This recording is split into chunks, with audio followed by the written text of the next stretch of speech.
Hello, my dear students. Welcome to my channel Learn with Bharat Arora. Students, in this video, we will learn RBSC class 5th EVS chapter 1st Understanding Our Relations. So, let us start. In this video, I am going to tell you about the chapter Understanding Our Relation. So start करते हैं. Sanjana and Salma study together in the school. Salma और संजना एक school में इकट्ठे पढ़ते हैं. One day Sanjana was very sad. Sanjana बहुत ज़्यादा दुखी थी. Salma asked her. सलमा ने संजना से पूछा why are you so sad today. आज तुम इतनी उदास क्यों हो. Sanjana said My mother is not feeling well. Salma said, don't worry, in the interval we will talk in detail about this matter. Salma बोली कि चिंता मत करो. इंटरवल मतलब जब हमारी रिसेस होती है, रिसेस के टाइम में हम लोग इस मैटर पर डिटेल में बात करेंगे. Your mother will get well soon. आपकी मदर जल्दी ही ठीक हो जाएंगी. प्यारे बच्चों, इस तरफ आपकी इंग्लिश दी हुई है. अगर आपको इंग्लिश समझने में कुछ प्रॉब्लम आती है तो सामने इस तरफ मैंने इसे हिंदी में भी लिखकर दिखा रखा है. आप जैसे आपको समझ में आए वैसे समझ लीजिए. In the interval. इंटरवल में Salma, yes Sanjana, now tell me what happened to your mother. Sanjana अब मुझे बताओ तुम्हारी मम्मी को क्या हुआ. संजना बोलती है my mother is suffering from fever since yesterday. मेरी मदर को कल से बुखार है. Salma, have you taken her to a doctor. क्या तुम उसे डॉक्टर के पास लेकर गए हो. संजना बोलती है yes, the doctor has given her medicines. Doctor ने उसे दवाइयां दे दी है. My grandmother and aunt are taking care of her. मेरी दादी और मेरी जो आंटी है वो उसका ध्यान रख रहे हैं. तो सलमा कहती है then why are you worried. तुम क्यों टेंशन ले रही हो. Everyone is there in your house to take care of her. तुम्हारे घर में सब लोग उनका ध्यान रख रहे हैं ना. संजना कहती है yes, all of my family members live together. मेरे परिवार के सभी लोग साथ रहते हैं. माई ग्रैंड मदर, मेरी दादी, ग्रैंडफादर, दादाजी, अंकल, चाचा चाची, आंटी और उनके बच्चे, वी ऑल लिव टुगेदर. हम लोग एक साथ रहते हैं. सलमा कहती है डोंट वरी एट ऑल. बिल्कुल चिंता मत करो. Everyone in your family will take care of your mother. तुम्हारे परिवार में हर व्यक्ति तुम्हारी माँ का ध्यान रखेगा. विद इन 2-3 डेज, 2-3 दिनों में she will get absolutely well. वो बिल्कुल ठीक हो जाएंगी. In my family I have my brother, mother, father and younger sister only. मेरे परिवार में मेरी सिर्फ मम्मी, पापा और छोटी बहन है. अब प्यारे बच्चों देखो, ये है न्यूक्लियर फैमिली. न्यूक्लियर फैमिली का मतलब होता है जिनमें सिर्फ परिवार में सिर्फ मम्मी पापा और उनके दोनों बच्चे रहते हैं. इसे हम हिंदी में कहते हैं एकल परिवार. और दूसरी तरफ है जॉइंट फैमिली. जॉइंट फैमिली में जिसे हम हिंदी में संयुक्त परिवार कहते हैं. इसमें हमारे साथ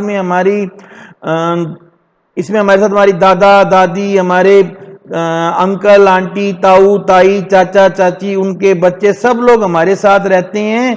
तब उसे हम कह देते हैं जॉइंट फैमिली. अगर आपके पास साथ आपके सिर्फ मम्मी पापा रहते हैं उसे हम कह देते हैं न्यूक्लियर फैमिली. तो ठीक है बच्चों, अब ये एक टेबल है जिसे आपको कंप्लीट करना है.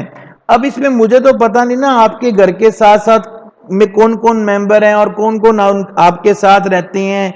जहां पर वो रहते हैं उनका नाम हमें बताना. जैसे आपको ये बताना कि आपके दादाजी, दादी जी, ताऊ जी, ताई जी, पापा, मम्मी, चाचा जी, चाची जी. ये देखो इधर इन्होंने भी ये लिख के दे रखे ना.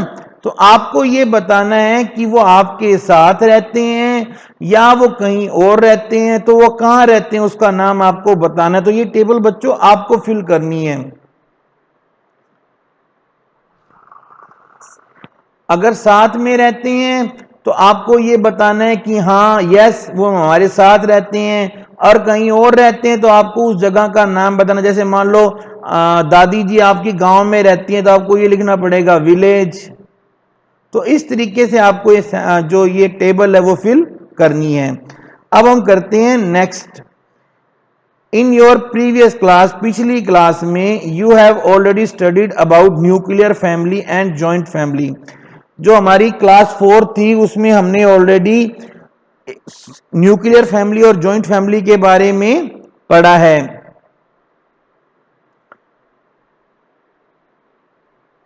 मैंने भी आपको ऊपर ये बात बताई है कि न्यूक्लियर फैमिली क्या होती है, जॉइंट फैमिली क्या होती है। एक न्यूक्लियर फैमिली में ओनली मदर और फादर होते हैं, जबकि इन जॉइंट फैमिली में सभी मेंबर्स जो हैं वो बच्चों को पालने पोसने में उनकी मदद करते हैं। All the members contribute towards the upbringing of the children. बच्चों को पालने में सबसे ज्यादा हेल्प जो जॉइंट फैमिली में होती है, क्योंकि उनमें सब लोग उनकी हेल्प करते हैं। अब ये जो क्वेश्चन आंसर है, इन क्वेश्चन आंसर्स को हम जो नेक्स्ट वीडियो जिसमें हम क्वेश्चन आंसर्स को करेंगे उसमें कवर करेंगे। अगर अभी हम इसी वीडियो में इसको कवर करते हैं तो बच्चों ये वीडियो बहुत बड़ा बन जाएगा। अब आपको नेक्स्ट क्या करना है, आपको एक फैमिली ट्री बनाना है। जैसे संजना का आप देखिए, संजना ने अपना फैमिली ट्री बनाया जिसमें उसने ये बताया है कि उसके ग्रेट ग्रैंडफादर यानी परदादा का नाम था अंधाराम, उसके दादाजी का नाम है मोतीलाल, उसके पापा का नाम है जगदीश और वो खुद है संजना। इधर उसने दादी का बनाया है, उसकी नानी का उसकी पड़नानी का नाम है धापूबाई, उसकी नानी का नाम है कमला, उसकी मदर का नाम है रितु और उसका खुद का नाम है संजना। तो बच्चों आपको भी अपने फैमिली मेंबर्स की हेल्प से एक ट्री बनाना है। इसको हम कहते हैं पैटर्नल साइड। जो हमारे दादा दादी की साइड होती है उसे हम कहते हैं पैटर्नल साइड, और जो हमारे मामा जी वाली साइड होती है उसे हम कहते हैं मैटरनल साइड। तो ये मैटरनल साइड का ट्री है और ये पैटर्नल साइड का ट्री है, और आपको ये ट्री बनाना है। सलमा जब घर वापिस आती है तो वो अपने पापा से पूछती है कि पापा why don't our grandfather, grandmother, uncle and aunt live with us. वो कहती है कि पापा आप बताओ हमारी दादा दादी, चाचा चाची, ताऊ ताई हमारे साथ क्यों नहीं रहते हैं। Why did we shift in the city, हम इस शहर में क्यों आ गए हैं। So far from our village, हम अपने गांव से इतनी दूर इस शहर में क्यों आ गए हैं। Can't we stay and work together with our family members in our village, कि वो कहते भी हम गांव में जाकर अपने परिवार वालों के साथ काम क्यों नहीं कर सकती हैं। अब इसका जो आंसर है इसको हम नेक्स्ट वीडियो में करेंगे। यहां एक रीजन मैं आपको बता देता हूं, नाउ ए डेज, आजकल, in search of occupation, occupation होता है बिजनेस, काम धंधा, और हायर एजुकेशन, हायर एजुकेशन उच्च शिक्षा और ऑक्यूपेशन की तलाश में families are migrated from village to city. जो फैमिली है वो विलेज से सिटी में माइग्रेट कर जाती हैं। इन सिटीज, शहरों में, there are mostly small houses, शहरों में आपने देखा होगा छोटे छोटे घर होते हैं। In which few family members can stay together, जिनमें कुछ ही परिवार के सदस्य एक साथ रह सकते हैं। Therefore the joint families are divided into nuclear families, जिसके कारण जॉइंट फैमिली जो हैं, संयुक्त परिवार जो हैं, वो बटकर न्यूक्लियर परिवारों में कन्वर्ट हो जाते हैं। Some other reasons are also there for division of joint families, joint families के डिवीजन के लिए कुछ और रीजन है, like number of family members. अगर फैमिली के अंदर ज्यादा मेंबर्स होते हैं तो फिर फैमिली का डिवीजन होता है। Habits, behaviour of the family member, कई बार फैमिली मेंबर्स का बिहेवियर ही ऐसा होता है कि हम साथ नहीं रह सकते हैं। इकोनॉमिक कंडीशन, जो हमारी इकोनॉमिक कंडीशन हमें मजबूर कर देती है कि हम एक न्यूक्लियर फैमिली में रहें, आर्थिक स्थिति कहते हैं इसको। कैपेसिटी टू स्पेंड, खर्च करने की क्षमता। Continuous change in the way of celebration of festivals, आजकल जो त्योहार मनाने के तरीके हैं वो भी लगातार बदलते जा रहे हैं, जिनके कारण जो जॉइंट फैमिली हैं धीरे धीरे वो न्यूक्लियर फैमिलीज में कन्वर्ट हो गई हैं। अब नेक्स्ट जो है वो एक क्वेश्चन आंसर है, और इसके बाद में जो एक मैंने आपको बताया था एक और टेबल है। इस टेबल में आपको एक टेबल बनानी है अपनी नोटबुक में, और आपको ये लिखना है when do you visit your relatives home, कि आप अपने रिलेटिव्स के घर कब गए थे। Is there is some necessary work or on festival or never, भी या कोई जरूरी काम होता है तब आप अपने रिलेटिव्स के घर जाते हो, या फिर छुट्टियों में जाते हो, त्योहारों पे जाते हो, या आप कभी भी नहीं जाते हो। जैसे यहाँ मैंने ये लिख रखा है, तो यहाँ पे आपके रिलेटिव हैं नाना जी, नानी जी, दादाजी, दादी जी, चाचा जी, चाची जी, बुआ जी, फूफा जी, मौसा जी, मौसी जी। तो पहले तो आपको ये बताना है do you live with them, कि क्या आप उनके साथ रहते हैं। इफ यस तो यस कर दो, नो तो नो कर दो, जो आपके पास कंडीशन है आप वो फिल कर दो।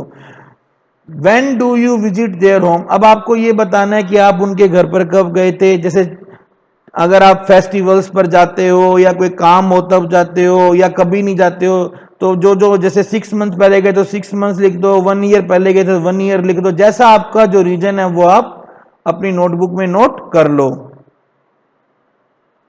अब हमारा नेक्स्ट है अडॉप्शन। अडॉप्शन होता है गोद लेना।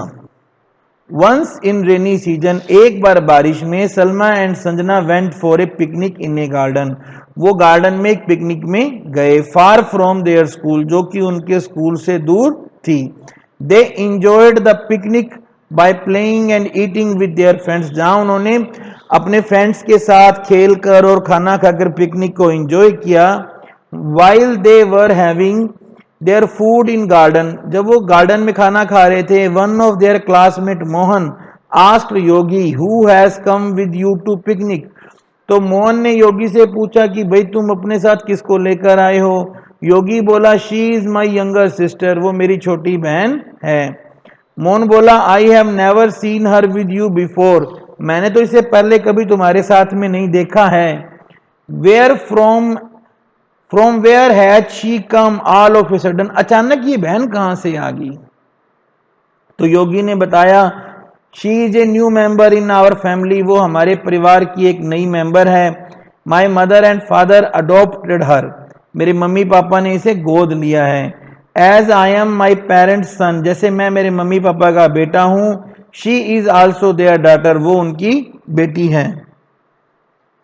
इन this way she is my sister now, इस तरह से अब वो मेरी बहन है। I like her very much, मैं उसे बहुत पसंद करता हूँ। She moves around with me and always imitates me, वो मेरे चारों तरफ घूमती रहती है और मेरी नकल करती रहती है। तो यहाँ हमें अब अडॉप्शन की एक डेफिनेशन मिलती है। When legal protection is given to any relative child और any other child, it is called adoption. किसी रिश्तेदार या अन्य के बच्चे को कानूनी संरक्षण प्रदान करना, गोद लेना कहलाता है। इसके बाद में कुछ क्वेश्चन आंसर है जिन्हें हम नेक्स्ट वीडियो में डिस्कस करेंगे। नेक्स्ट है हु रिजेंबल्स विद हुम, कौन किसके जैसा लगता है। Sanjana and her sister Pinky, Sanjana और उसकी बहन Pinky went to her uncle's marriage with her mother, वो अपनी अंकल की शादी में अपनी मम्मी के साथ गई। There she met her aunt also, जहां वो अपनी आंटी से मिली। Her aunty was carrying her little daughter in her lap, उनकी गोद में, आप ये देख रहे हो ना बच्चों, ये देख रहे हो ना, ये उनकी गोद में एक छोटा सा बच्चा था। पिंकी सैड, पिंकी बोली मॉम लुक, मम्मी देखो, शी इज सो ब्यूटीफुल, और look her nose resemble with grandma's nose, Pinky बोली मम्मी देखो कितनी प्यारी है, इसकी जो नाक है वो नानी माँ की नाक से मिलती है। Her eyes are like those of her uncle, और आंखें तो इसकी चाचा जी जैसी हैं। Her fair complexion is like that of grandpa, और ये जो बच्ची है ये बिल्कुल अपने दादा की तरह गोरी है। While the complexion of her brothers face is slightly dark, जबकि इसका जो भाई है उसका चेहरे का रंग तो हल्का सा सांवला है। ये पिक्चर में आप देख रहे हो, ये है पिंकी, उसकी मम्मी और उसकी आंटी। ये पिंकी है, ये उसकी मम्मी है, ये उसकी आंटी है। यहाँ आप देखिए हो इस पिक्चर में, मैंने साथ साथ इसकी हिंदी वाली बुक भी लगा रखी है, अगर आपको कुछ ना समझ में आए तो आप सामने देख लेना बच्चों। अब यहाँ नेक्स्ट हमारा है एक्सप्लोर एंड आंसर दिस। अब आपको ये बताना है your physical characters resemble with which member of your family, write down in your notebook. भी आपके जो चेहरे के लक्षण हैं, जो आपका फेस है, वो आपकी फैमिली के किस मेंबर से मिलता है, ये नोट करो। पहले आप बताओ फेस किससे मिलता है। जैसे आपका फेस आपके पापा से मिलता है, मम्मी से मिलता है, दादा दादी किससे मिलता है, नाना नानी किससे मिलता है, आप नोट करो। आंखें किससे मिलती हैं, नाक किससे मिलता है, बाल किससे मिलते हैं, कान किससे मिलता है, रंग किससे मिलता है, जिससे जिससे जो जो कुछ मिलता है आप उसे नोट कर लो। अब संजना अपनी मम्मी से पूछती है कि mummy my classmate Anjali rights with left hand and her writing is very good. Mummy कहता है मम्मी मेरी कक्षा में अंजलि बाएं हाथ से लिखती है पर उसकी राइटिंग बहुत अच्छी है। She is also awarded for same, उसे इसके लिए इनाम भी मिला है। I asked her why don't you right with your right hand, मैंने बोला भी तुम राइट हैंड से क्यों नहीं लिखती हो। We all write with your our right hand, हम सब अपने राइट हैंड से लिखते हैं। She replied I do all my work with my left hand, मैं सारा काम लेफ्ट हैंड से करती हूँ। I even try to write with my right hand but I was unable to do it, मैंने राइट हैंड से लिखने की कोशिश की भी थी पर मैं इसमें कामयाब नहीं हो पाई।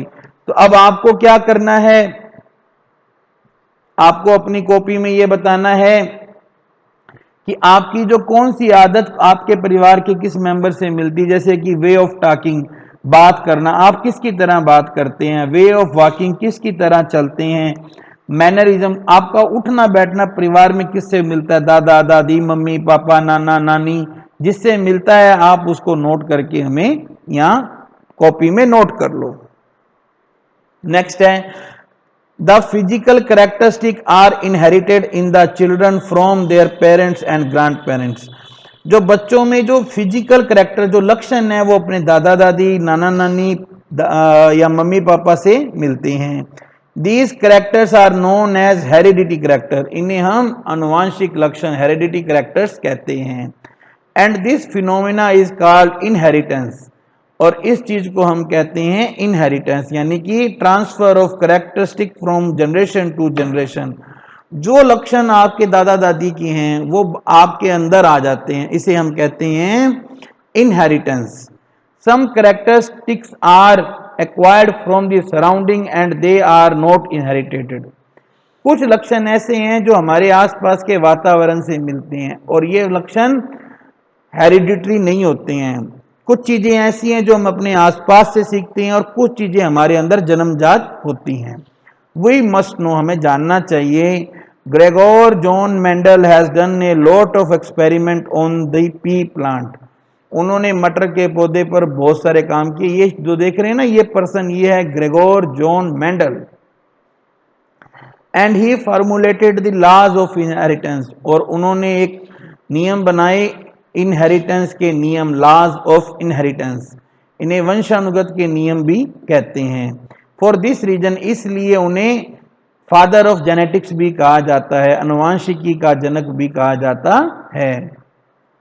नेक्स्ट है हमारा doctor Hargobind Khorana has written many research paper on determination of inheritance of new characters.